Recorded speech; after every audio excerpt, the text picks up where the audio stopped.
મિત્રો, વૈશાખ મહિનો શરૂ થઈ ગયો છે અને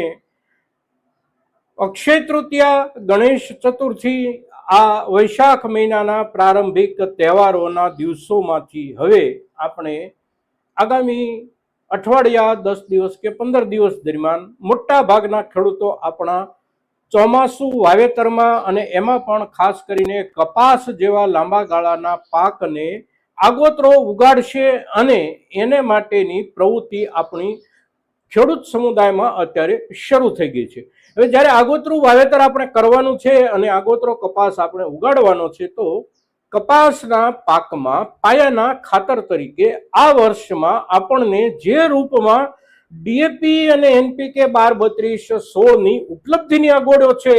એ ઉપલબ્ધિની અગવડોની સામે વિકલ્પના રૂપમાં આપણે કયું ખાતર કપાસના પાક માટે વાપરીએ તો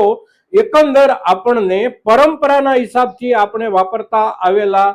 ખાતરો ડીએપી અને એનપીકે ની સરખામણીમાં વિશેષ ફાયદો થઈ શકે અને સાથે સાથે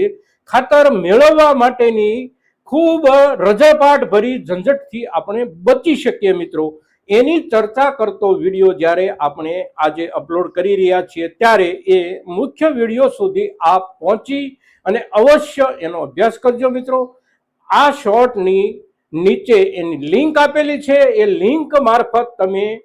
કપાસના પાકના પાયાના વૈકલ્પિક ખાતરની